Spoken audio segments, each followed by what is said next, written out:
Hey there, soulmates.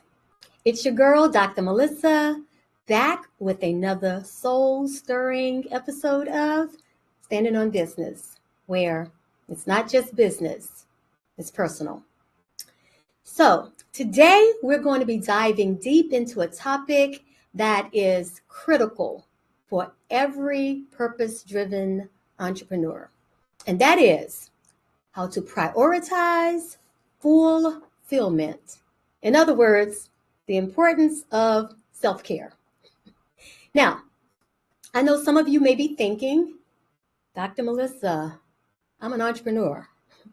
I don't have time for self-care. I'm way too busy serving others and building my business, and so I'll get around to that later on. Well, listen, my dear soulmates, let me share a little truth with you. You, not even you, as fabulous as you are, you cannot pour from an empty cup. An empty cup has nothing to give. So you need to make sure that you are full before you can fill anyone or anything else. So when I talk about in my purpose method, prioritize fulfillment, we need to be full before we can pour out and fill anything or anyone. So by that token, I want you to understand that self-care isn't selfish. It's essential. Now I'm saying all that, right? Just like, I'm just be sure to take care of yourself. But I'm going to tell you that I learned that lesson the hard way. There was a time on my entrepreneurial journey when I was literally burning the candle at both ends. I was like so many of you, I was just so focused on serving others and building my business, trying to be everything to everyone, that quite honestly, I completely neglected myself. And so, you know what happened?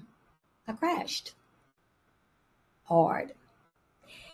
I found myself with a type 2 diabetes diagnosis, exhausted, overwhelmed, and completely disconnected from myself, my purpose, and the reason I had started the business in the first place. Soulmates, it was a wake-up call. I realized that if I wanted to truly make an impact, if I wanted to serve others at the highest level, like what was in my heart to do. I wanted to serve people, and I wanted to serve them to the degree that their lives would change. But I realized that in order to do that, I needed to start taking care of myself. I needed to prioritize my own fulfillment, my own self-care. So let me share a personal story with you. After that dreadful brain cancer diagnosis and the eventual passing of my husband of 31 years that many of you have heard me talk about, I was truly in survival mode. I was just so focused on trying to rebuild my life and provide for my children, that I really, truly just put my own needs last.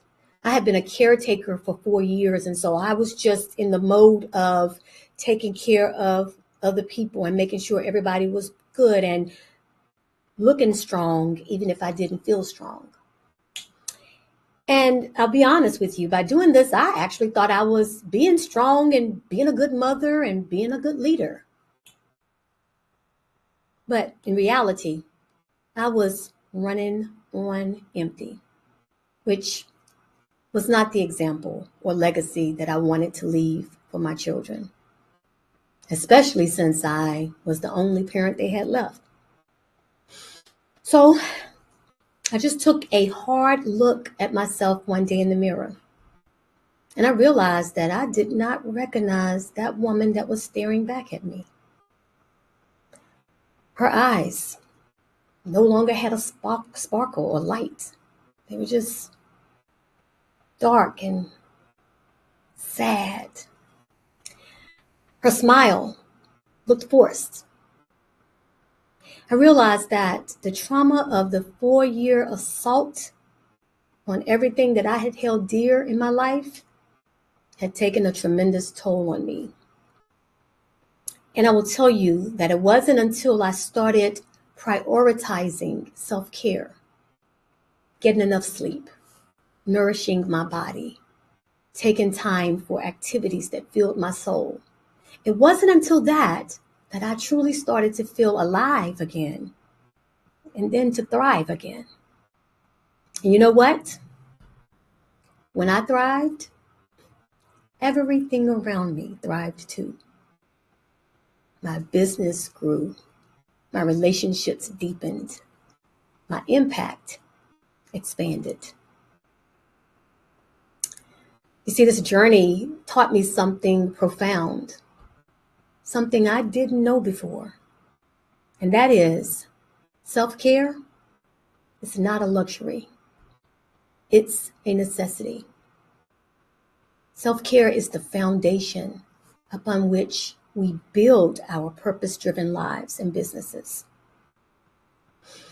So, how do we start prioritizing fulfillment and self-care? Well, I'll tell you that it begins with mindset.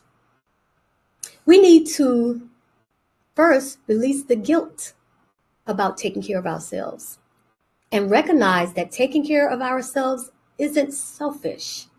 It's responsible. It's one of the most responsible things we can do because it's how we ensure that we have the energy, the creativity, and the resilience to show up fully for our purpose and to show up for our calling to serve others. Next is about creating non-negotiable self-care practices. Say it with me, non-negotiable. These are the things you do every day, no matter what, to fill your cup. It might be meditation. It might be exercise. It might be journaling, or simply just taking a few deep breaths before you start your day. Soulmates, the key to this is consistency, right? Non-negotiable and consistent. For me personally, I walk every day, rain or shine. Somebody said to me before, even when it rains? And I said, now I'm sweet, but I'm not sugar. Only sugar melts in the water or in the rain. I'm not sugar, so I won't dissolve in the rain. So yes, even in the rain. Why? Because this is my time to pray. It's my time to connect with myself and to express my gratitude. It's my time to hear that still small voice that often gets drowned out in the busyness of our day. Now, another super important practice is about listening to your body and honoring its needs. Are you tired? Then rest. Are you hungry? Put down that report and eat. Eat nourishing foods, okay? Eat foods that feed you in a healthy way. Are you feeling disconnected? Then take the time to do something that brings you joy. Our bodies are magnificent creations, and your body knows exactly what it needs. So here's what I'll say to you. Listen to your body's whispers before your body becomes a mechanism of screaming. When your body is whispering to you and you don't listen, it will start screaming. And here's another way to look at that. You can either make time for your wellness or you can make time for your illness. Your choice. Ooh, I'm sorry. I think I dropped the mic on you right before we take this quick commercial break. I know y'all, but just be sure to come on back. I hope that wasn't too brutal. Come on back because we've talked about how to prioritize self-care with some practices. But on the other side of the break, we're going to dive into the tangible, practical strategies that you need to do, as my mentor says, stand at the front of your own line. See you in a bit.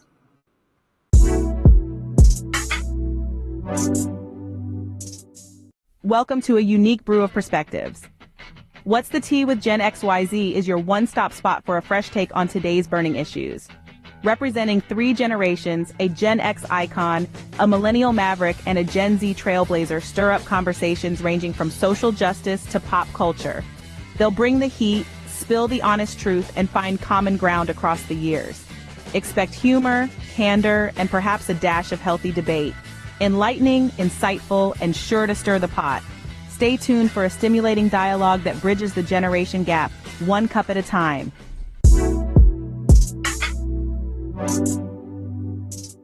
Okay, welcome back, soulmates. Now, before the break, we talked about the importance of prioritizing fulfillment, self-care. So now let's go ahead and dive into some practical strategies for incorporating self-care into your busy entrepreneurial lifestyle. First thing, let's talk about creating a morning routine. And I alluded to that before the break. How you start your day, soulmates, sets the tone for everything that follows. So nailing that morning routine is critical. Even if it's just 15 minutes, I want you to carve out some time each morning for practices that center you and that fill your cup. Now, this might be meditation, prayer, affirmations, gentle movement, or simply enjoying a cup of tea in silence. Whatever it is, I want you to be intentional about it. The next strategy is consider implementing regular white space in your calendar. This is basically the time that's not scheduled for anything specific. For some of you, when I look at your calendars, there's just not even the space to breathe. No good.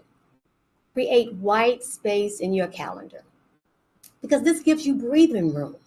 It's going to give you time for spontaneity, for reflection, or for just simply being mindful and present with yourself. I'll tell you, in our busy lives, this white space is crucial for your creativity and for your well-being. Now, another strategy, another powerful practice is to conduct regular self-care check-ins, right? Maybe at the end of each week, I want you to assess how you're feeling physically, emotionally, and spiritually. During this assessment time, I want you to ask yourself, what do you need more of? What do you need less of? Right? And then use these insights to adjust your self-care practices for the coming week. Okay? We're basically looking at what we're doing and making sure it works. Sometimes we can get so married and committed to a routine that we don't check in to make sure that it's still relevant and that it's still effective. So I want you to do these check-ins. I want you to remember, soulmates, that self-care looks different for everyone. So just grabbing a hold to somebody else's routine and running with it may not be the best practice. Because here's what I'm going to tell you. What fills your cup might drain someone else's. Okay? What fills their cup might drain you. So the key is to discover what truly nourishes you, what feeds your soul and your spirit, and then make that a priority.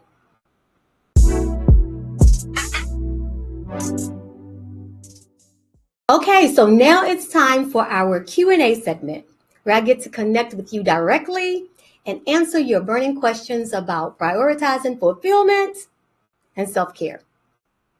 So our first question comes from Sheila, and Sheila writes, I feel guilty taking time for self-care when there is so much to do in my business.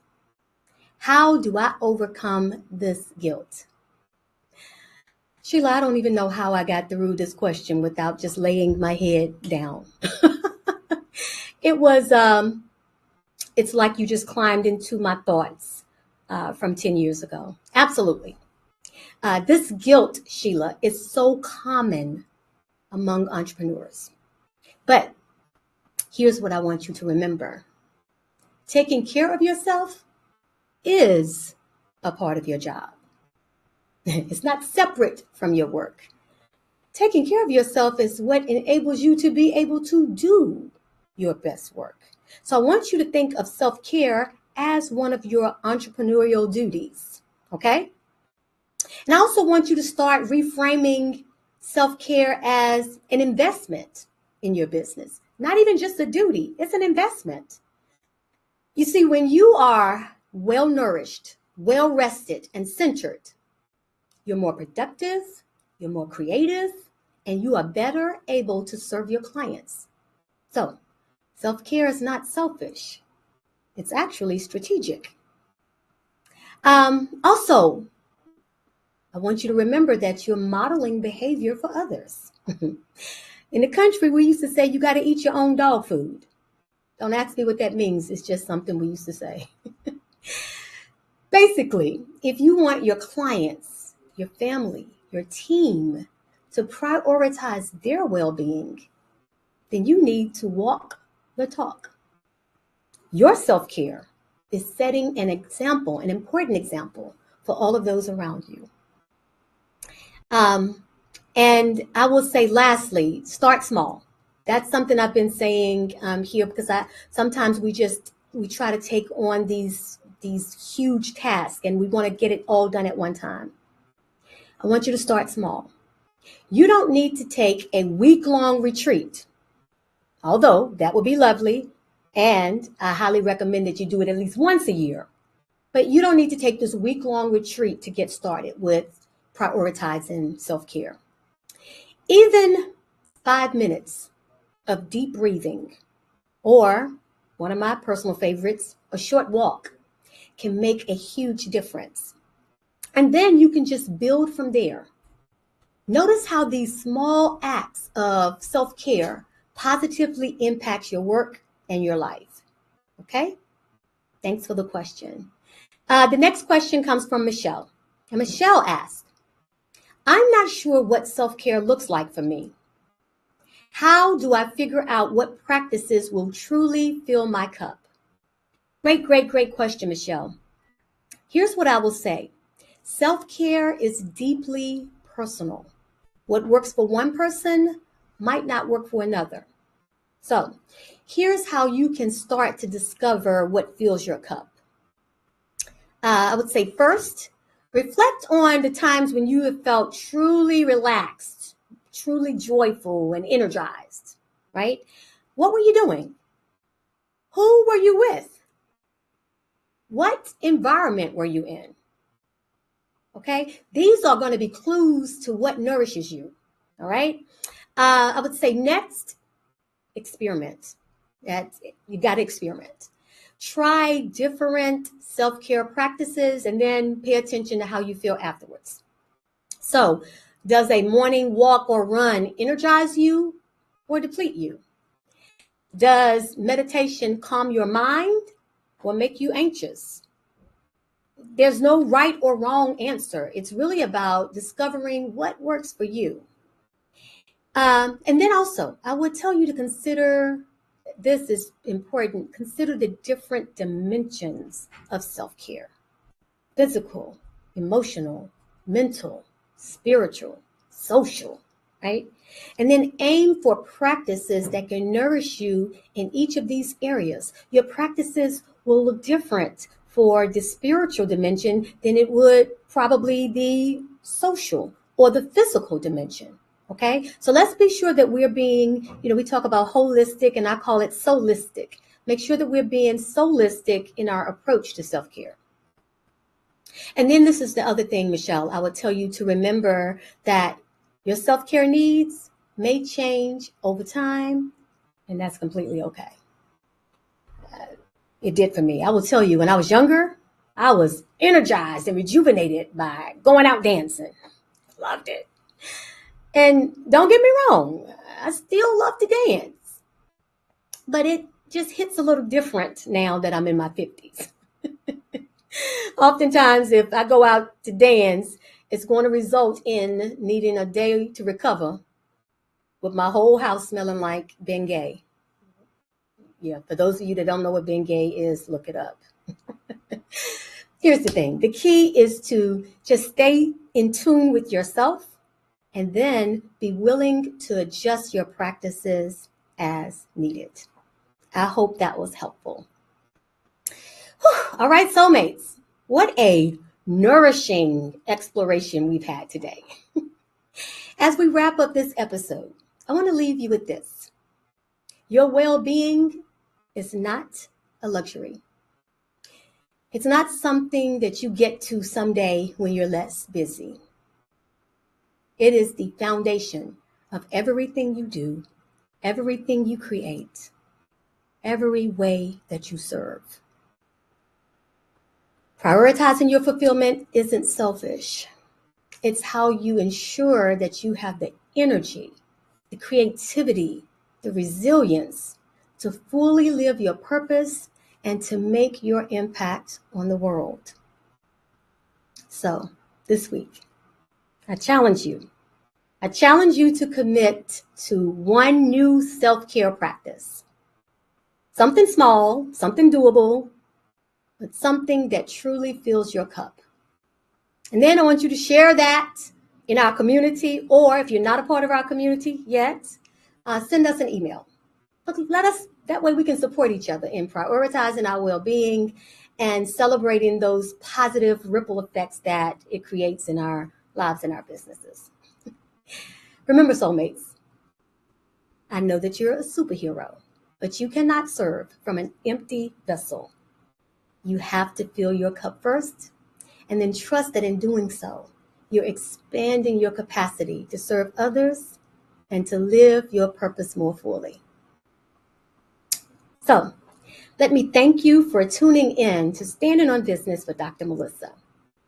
I hope that today's discussion has ignited a fire within you to embrace your authenticity, prioritize your growth, and infuse your business with purpose. If you want more information about me, please visit our website, subscribe to our YouTube channel, and then follow me on all of those socials. And then, if you're then ready to take your business to the next level and align it with your purpose, I'm going to invite you to join our free community, the My Soul Purpose community. There, you're going to have the opportunity to connect with like-minded entrepreneurs, gain clarity on your purpose, and develop a roadmap for aligning your business with your authentic self. This community is absolutely free. So, to learn more and secure your spot, you can join us at community.purposeprophetess.com. I cannot wait to serve and support you there. So, join me next week as we dive deeper into the strategies and mindset shifts that are needed to build a purpose-driven business. I want you to remember that you are purposeful and you are powerful. I believe in you, and I cannot wait to see the incredible things that you're going to achieve. So, until next time, soulmates, keep standing up, keep standing out, and keep standing on business.